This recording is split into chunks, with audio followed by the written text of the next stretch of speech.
All right, well, welcome to BUZZwords.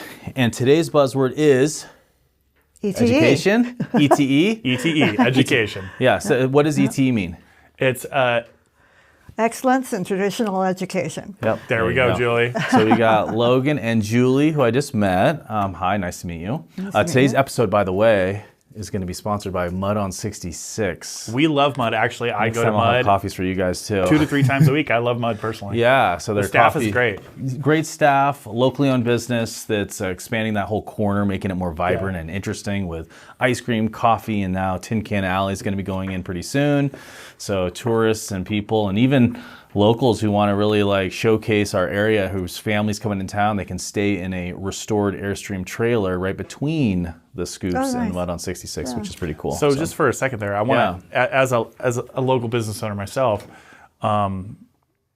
we frequent Mud, like I said, 2 to 3 times a week. I remember seeing you there with your son, I think. And then we went to Scoops. Yep. Scoops, same people, great people. Where is it on 66? It's right downtown. As you're coming down Andy Devine, as you go around the corner there by Mr. D's. Yeah. You've got Scoops Ice Cream Shop, and then you have Tin Can Alley, and then you have Mud.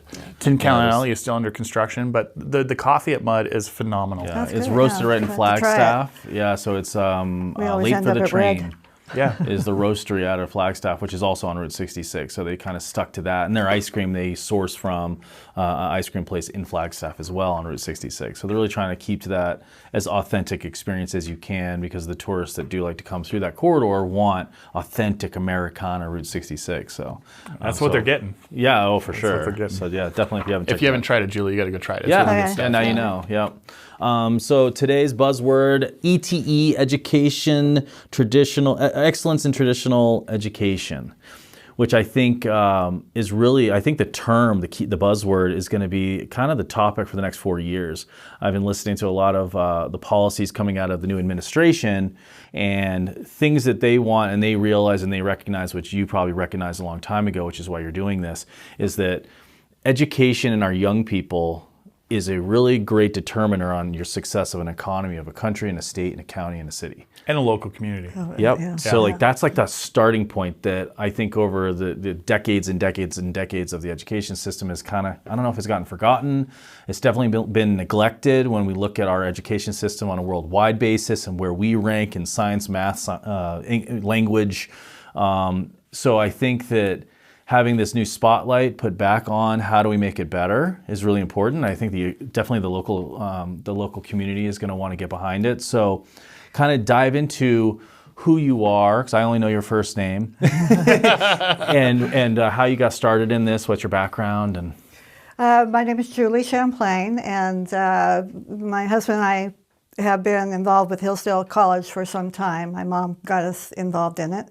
And last July, actually in 23, we were there for a summer program that we try and do every year. And we were there with another gal, Katie Tascheron, from the area. And we approached some of the administrators, teachers and administrators, about what would we need to do to bring K through 12 Hillsdale curriculum to Kingman. Mm-hmm. And they gave us guidelines, three guidelines, 3 things that we needed to do. I'll only tell you about the one. The first thing they wanted us to do was get people from the Kingman community to attend a Las Vegas Freedom Forum that they were putting on January 24. Mm-hmm. And we ended up getting 30 people. The attendance was phenomenal. Yeah, and they were surprised. They were delighted. We from there we formed a 501c3. We voted for a board and officers, and just started on the way, letting people know what we're doing. More and more people have become involved. Some people don't know that Arizona is ranked number 50 in the nation in education. Mm-hmm. And Kingman is way down there in Mojave County and in the state. Mm-hmm. That's tragic. It's really tragic. a state like Arizona, freedom principles, republic principles, and all of that, So it's crazy. Yeah, to see something like that happen. So we wanted to bring a quality education. One of our motives is to bring quality professionals, particularly doctors. Here, very often the doctors will, good ones that come here will not stay because their children won't have a good education, a good place to go. Their wives don't want to stay for that reason, and because some of them are professionals who don't have an opportunity here. Yeah. And we feel that if we bring a school here that has the principles that Hillsdale College has in reading, writing, arithmetic, and history, and learning about the Constitution and your country and appreciating it, that will get more of those professionals to come and stay. And explain a little bit, either of you, like, so when you first asked me about doing the episode and you said Hillsdale College, I have no idea what it is. I mean, so I read a little bit about it, but I didn't know, so maybe you can explain it. From what I saw is that one of the things that I thought, that one of the statistics was, which was really impressive, was that their school initiatives, as they're rolling this out over the country, they have a higher than average standardized test scores, and they have 10 to 15% higher proficiency than surrounding districts in reading and math. So obviously what they're doing is working. So what is it? What is Hillsdale College? Was this like some program that got started? I don't know any history about it. it's been around for many years. I would think I'm going to turn to Julie because she knows a little bit more about the history about it. Yeah. I just know what it doesn't involve. I know it doesn't involve Common Core. It doesn't involve ESG. It doesn't involve DEI, which is nothing anybody in our community wants. Right. Hillsdale College was founded in Hillsdale, Michigan, or that area, in 1844. Oh, wow. It was originally founded by Baptists. They, from the get-go, have allowed women and black people in 1844 matriculate as long as they qualified for their courses. So you're telling our viewers basically that there was education was prominent. There was no racism. There was no segregation. This was all about educating. Exactly. And as time went on, they discovered that they could not take federal or state funding and still be autonomous. Yeah. We all know what the federal education has done course. to the school system there. I don't have to expound on that, but so they don't, and they haven't in all this time. They have been threatened a little bit by by the federal at one time. Well, in 2015, when Clinton and Trump were going at it, President Larry Arnn told my husband and myself that if she became president and progressive schools became predominant, that they would be in trouble. So the deep state wanted nothing to do with this. Right. Right. Yeah. Basically, they were threatening to take away their accreditation because they did not allow co-ed dorms on campus. That was wow, what a horrible thing to not want. I know, right? We're trying to reduce teen pregnancy, aren't we? What the heck? Some people mistake that they're a Republican college. Some people mistake that they're totally a Christian college, and that's not true. Okay. They operate on Judeo-Christian values. After all, Moses gave us laws. He didn't give us religion. He gave us laws. Yeah. But I think the most important thing that they operate on, they're considered a constitutional education system. That's right. Yeah. And so it focuses 100% on what the Constitution was written and what we should be educating our children.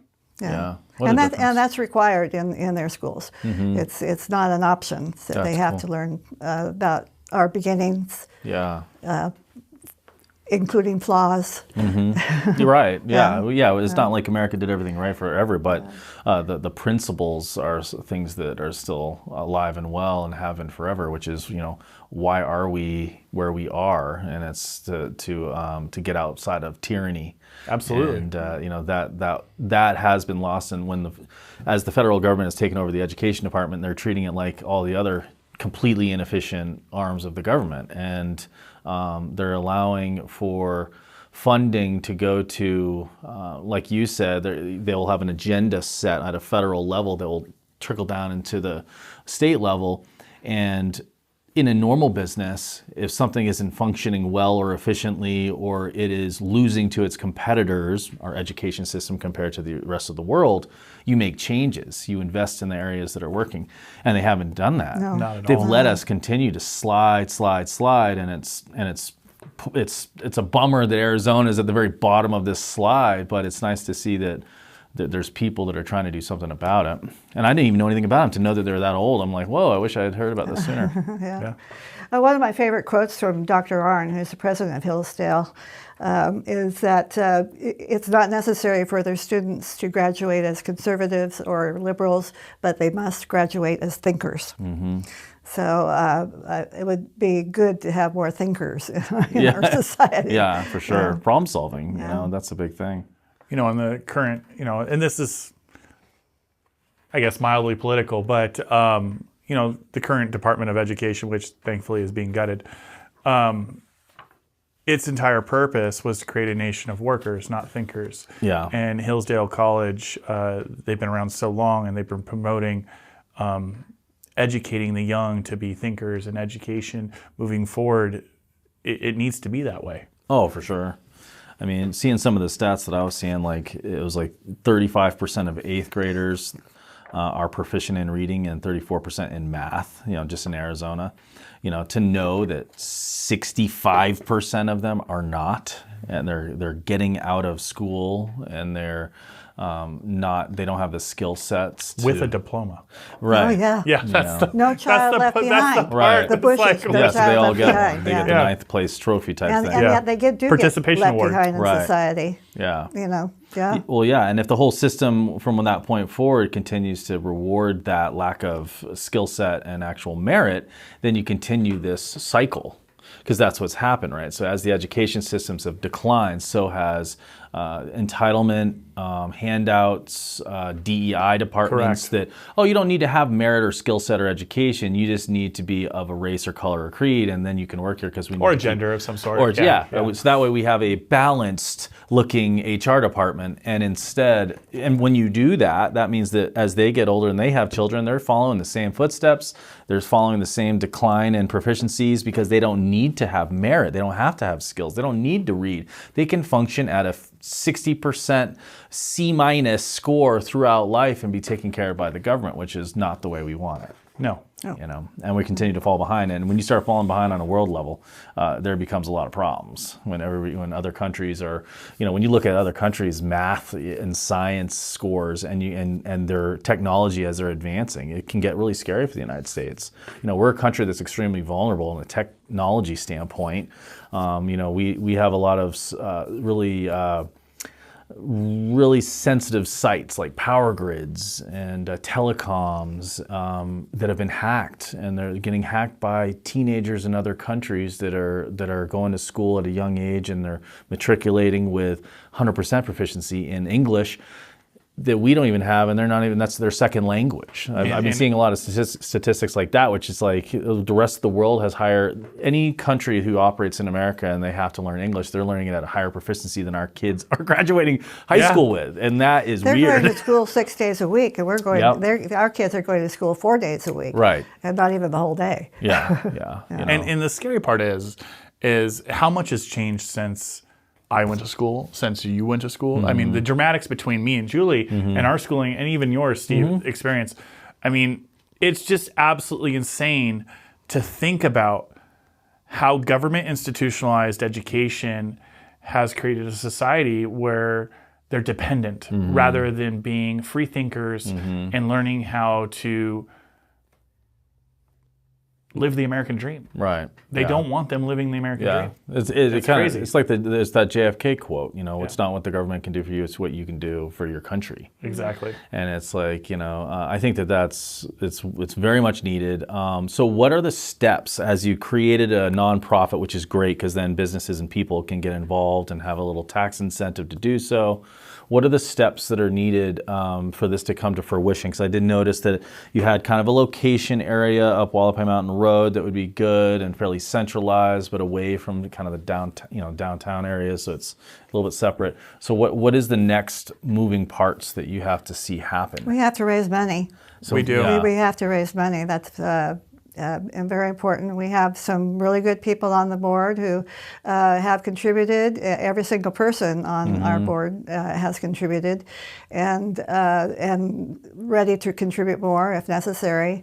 But this has to be a community effort. Yeah.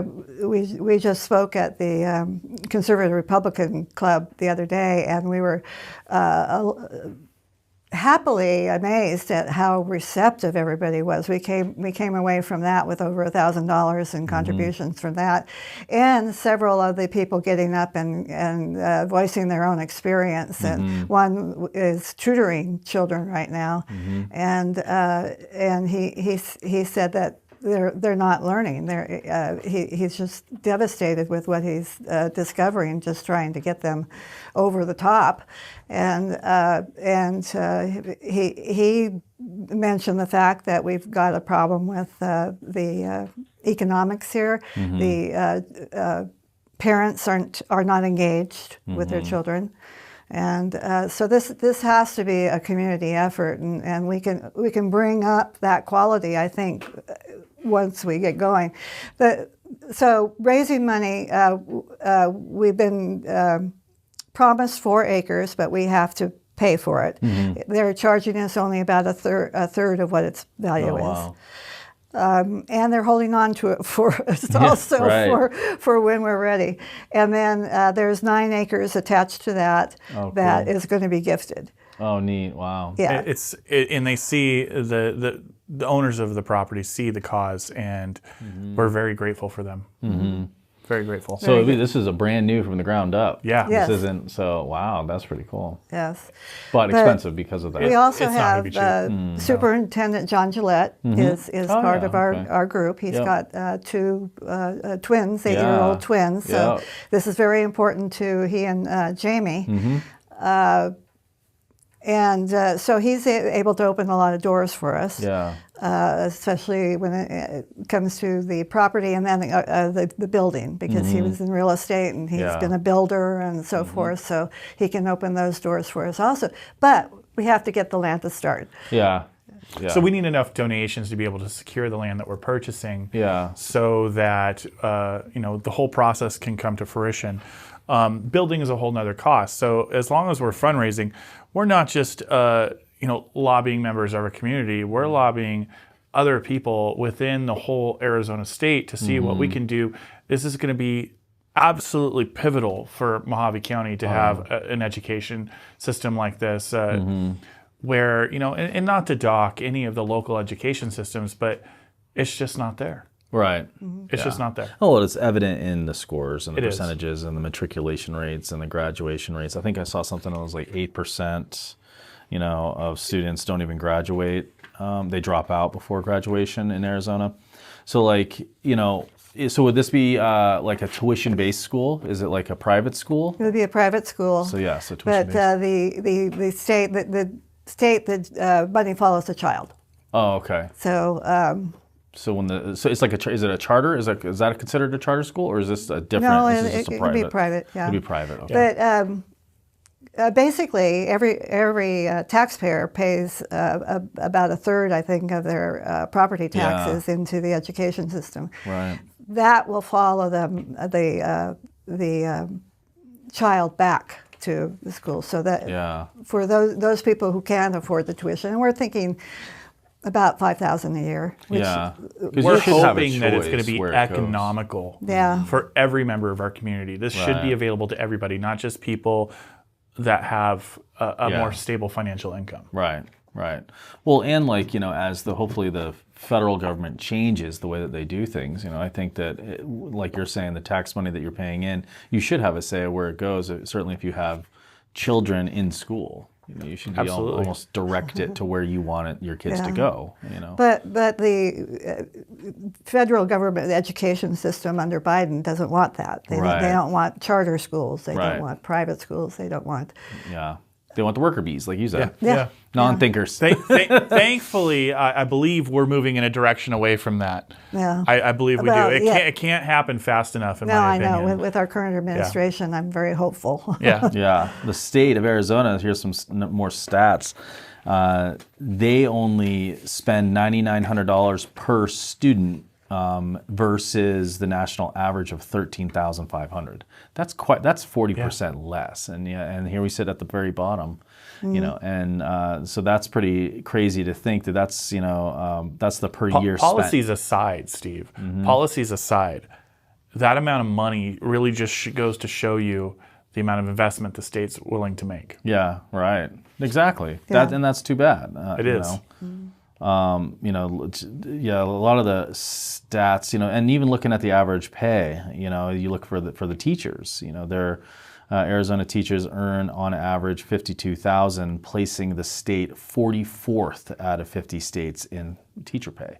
Everything, you just follow the money and you start realizing that, just like you said, you have to invest in things for them you have to like water your plants for them to grow. You have to invest to see growth in anything, whether it's a business or your education system. And the state, if they're not willing, and the federal government is not willing to invest in things that grow, what they're doing is they're watering dead plants, basically, based on our Or they're microwaving worldwide water statistics. first. You never know. Yeah, right.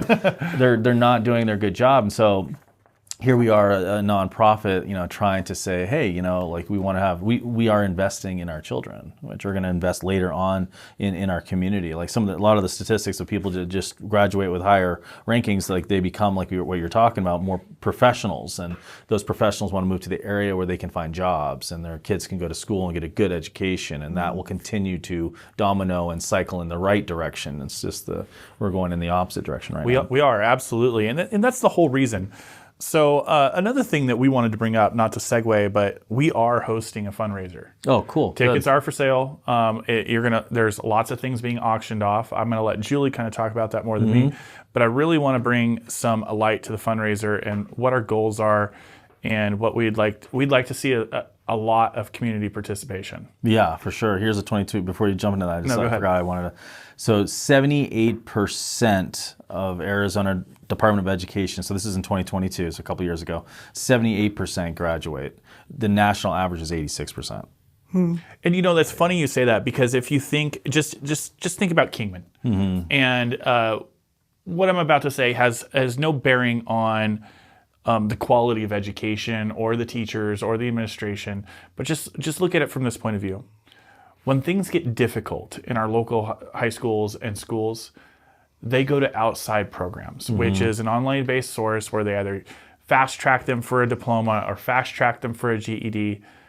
They're not getting the quality education they deserve. Right. They're getting a piece of paper. And they're being sent out into the world with no actual physical understanding of how to live a normal life, how to balance a checkbook, how to pay their taxes, how to understand those things.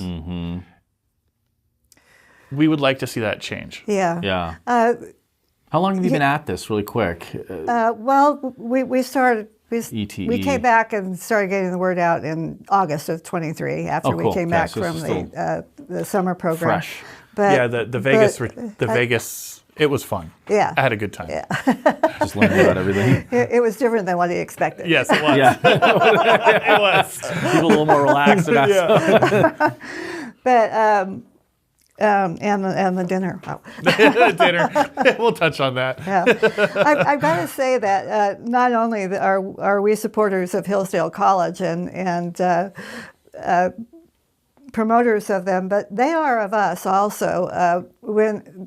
First of all, I'll tell you that one of the things that we did right away was John Gillette filled out an application to become a member school. A member school is Hillsdale comes in and they pay for everything. Wow. They buy the land, they build the school, they train the teachers.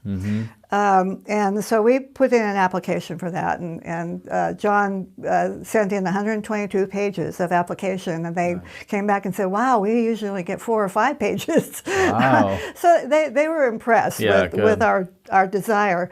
But what came back was that we didn't qualify. Kingman didn't qualify as a member school Not big because enough, or? we don't have the quality of education and teachers here. Oh, wow. It comes back to professionals. Because Yeah. Yeah. that sucks. And, know. and they know it. You know, they Yeah. do their research and they know it. But they did offer us their curriculum. Oh, And okay, because of K through 12 curriculum, because of our enthusiasm and our willingness to work, I think they're just sitting back right now to see, is this going to happen or isn't yeah. it? But we're determined to make it happen. And again, it comes back to needing money. And so we're going to have our first formal fundraiser March 1st. It's going to be at Red Cellar Bistro from 5 to 9. We're offering filet mignon dinner. It's $75 per ticket. And we have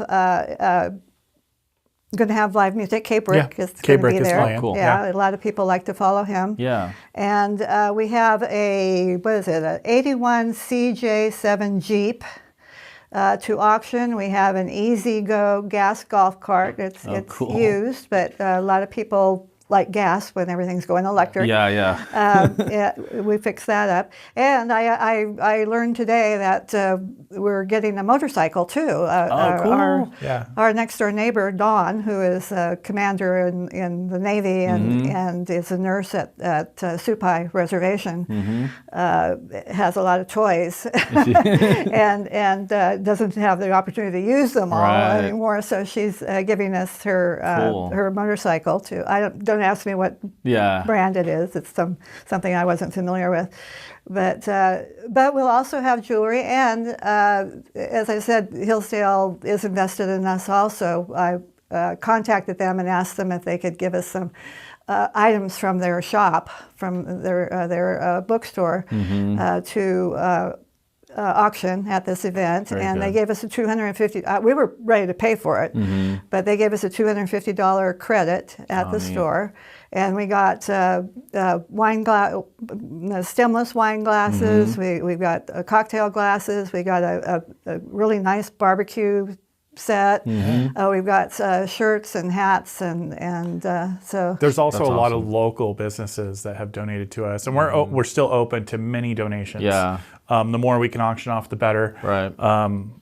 And the thing is the best part about all these items, they go to the kids. When it comes down to it, this whole project, the money raising project, it's all about a better education for our kids. Sure.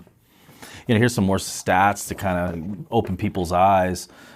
Teacher shortage, because we just talked about that. Yeah. So Mojave County has an above average teacher vacancy rate. 25 to 30% of positions are unfilled or staffed by uncertified teachers in certain subjects. That's Which correct. we've all heard about that happening in the schools, where it's like they just bring in someone who got a teaching certificate in history, and they're teaching Or they algebra have a 1. certificate in social work. Right, and they're teaching some type of category. and they're babysitting. They're basically That's it. babysitting. Yeah. I understand that a lot of the classrooms, the kids are just watching movies. Yep. And that's I also understand that they've done this teacher exchange thing where they're bringing in teachers from other countries. like the Philippines. Yeah, I've heard of that. And they I hardly speak English. I definitely want to point out, although we are pointing out the fallbacks here in our community, we do have some really good teachers. Oh yeah, Oh, yeah. yeah. Yes, Oh, yes, we do. absolutely. But they're few and far between, and that's the part that's really enough, affecting the yeah. education in our community. Yeah. It really is. Yeah, No, this isn't a 100% problem, but No. but it's a big problem. yeah, no, 100%, yeah, for sure.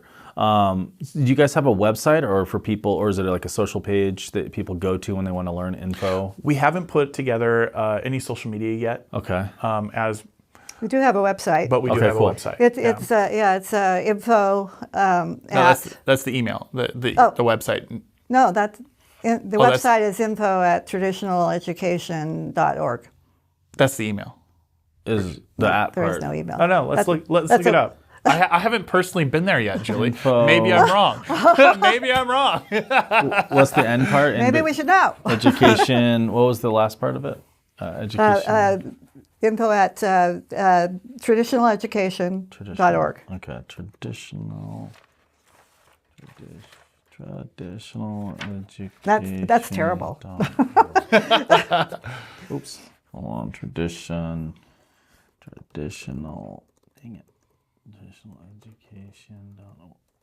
It's all that Kingman education, isn't it? I know, right? So it is traditional. There we go. It is education. traditionaleducation.org. Yeah, and the Yes, email I is have- info at. The email is Okay. info at. Correct. So there you go. So they can even join your email list, it looks like, Yep. right when they get there, so Yeah. they can learn stuff.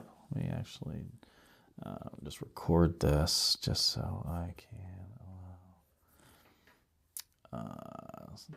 so I can use it as part of this. Allow. We're gonna do. Where is it? Let's do the full screen. For those people who don't know anything about Hillsdale College either, there's a link there that discusses the principles of Hillsdale College, and it's very very nicely done. Yeah, this is perfect. Yeah, the about, they can learn, they can read about it. There's a donate button, so they can donate directly. They have development, see if anything's up. Yep, there's some stuff in there. It shows kind of where the land is. That'll be a pretty views. And then here's getting involved, so how they can spread the word, donate. Are you needing more members of things like boards or any of that, or volunteers for things? Or? We definitely need volunteers. Okay. We've got a full board right now. Probably eventually, once we get up and running, we're going to pair things off and Yeah. get more As things educators progress, involved. Yeah. it's going to evolve. Oh, yeah, But for the sure. the most important thing is volunteers to get it out there, raise awareness of what we're doing, and most importantly, raise money so that we can get it done as quickly as possible. Here's a couple other interesting little stats that are economic based and business based. So property values increased by 10 to 15% in areas compared to areas that have low performing schools. 60% of corporate executives consider K through 12 quality of school districts a major factor in site selection.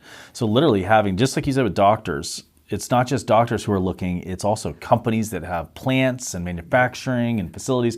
They're looking at these schools because they know they have to hire these people in the area, and they have to sometimes bring people in that maybe there's not enough people with certain skill sets, and they have some that they can bring in and import people. Well, there needs to be infrastructure like schools and things for them to do when they get here. Yeah, And absolutely. think about what that said. Think about That's all from the the new US Chamber. infrastructure we're putting out at the airport district and Golden Valley, all the industrial Yeah. stuff they're doing down Yep. there.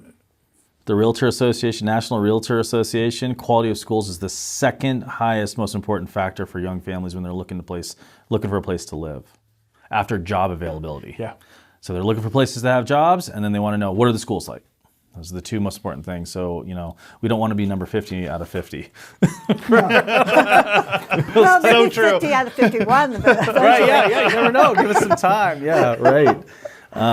So that's awesome. Okay, so you have, and then, here's another cool one. Hillsdale curriculum include robust civics education, an area where only 24% of U.S. graders scored proficiency in civics assessments. Jeez, man, it's pretty wild, huh? Some of the stats are just like, they're sad and disheartening. And the thing is I want to Like, point what out the is heck? Kingman does have other private options, Yeah. yeah.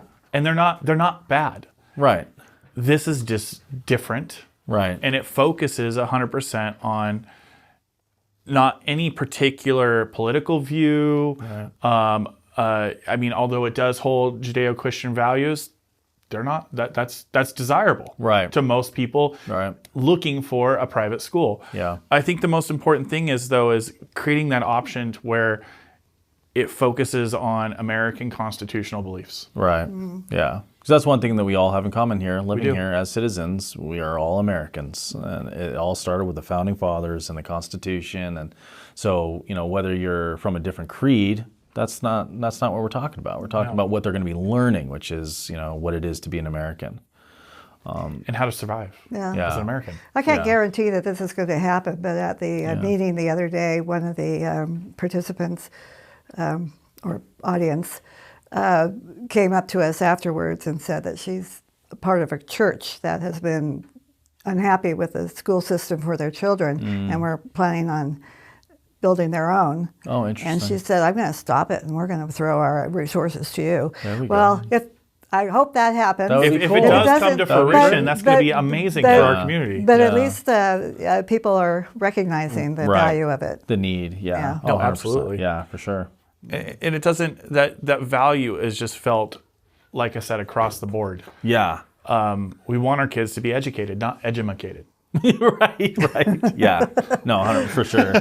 Yeah. Anybody who's living here, it's like the one common thread that I think that every time I talk to anybody is quality of life, and it means such different things to people. I mean, if you're a single father with 3 kids, if you're a family of 4, if you have a doctor husband or doctor wife, or if you're working for a public school system or you're working at McDonald's, everybody has like a different thing that's on their important list, but it's all the same. It's their quality of life. Mm-hmm. And I think the one thing that all these people who have different kind of metrics of quality of life, the one thing they have to agree on is that our children are the starting point to how quality of life is going to play out for everybody. That's true. It's the kids. It's like there's no other way around it, because they're going to be the leaders. They're going to be the people that you work with, that are teaching their kids and their kids' kids. Like, it all starts with them, and like finding a way to go as early as you possibly can to make the biggest possible impact to change that trajectory is going to impact everybody's quality of life in the future.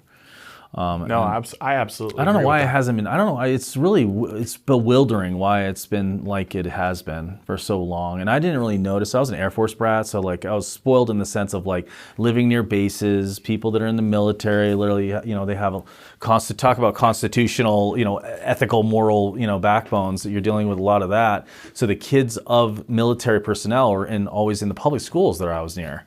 So you just didn't really see the real world until Dad retired, and then boom, here I go. And what grade was that? That was 9th grade. Starting high school in public schools that was not near a base. Now you see what the real rest of America is like, and it's so different, because in the military you learn, a soldier's a soldier's a soldier. Yep. It's not about women and men and black and white, and it is. Y'all bleed the same color. It is, you got each other's back, and no matter what, if you drop your gun, I got mine. If I drop mine, you got yours. Like, it is about protecting each other as an American, and so I just didn't even notice that there was these inherent flaws in society, and it sucks that it's stemming from the federal government, because they're the ones that are supposed to be taking care of everybody as a whole, but they have so many agendas where money flows to help, and we're seeing that with this whole Doge thing, uncovering all this wasteful spending, and it's been happening for how long? And I think it just goes years? back to the old saying, we're the government, we're here to help. No, they're not. Right. Yeah. No. So I think this is a great thing that you guys are doing. So I'm excited for people to hear about it. Can I give how they can contact me for tickets for the, okay? Awesome. Of course.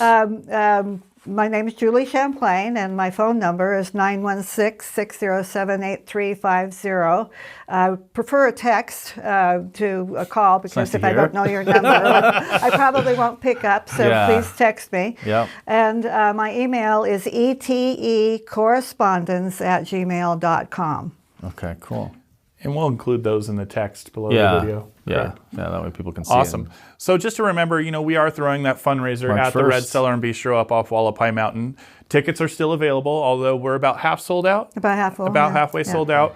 It's for March 1st, $75 a ticket. That includes filet mignon, a seasoned vegetable, mashed potatoes, and a dessert. We do have a vegetarian option. There's going to be wine, fine dining cocktails. This is not an event where you're sitting the whole time. You're going to be up and around. There's going to be things to do, people to talk to. Mm-hmm. It's quite engaging. And if you've never been to the Red, it is a very unique environment. It's something Kingman doesn't have. We go there every week. Yeah, good. Also, the vegetarian play would be good if for the restaurant if we knew ahead of time that you prefer that, so they can make plans for it. Yeah. So if you get your ticket and you want vegetarian, let them know. Let us know. Yeah, cool. Well, thank you for coming on. We appreciate it. Thank you. Buzzword is excellence in traditional education. That is it. It is. All right, cool. Thank you. It's important. Thank you again. All right.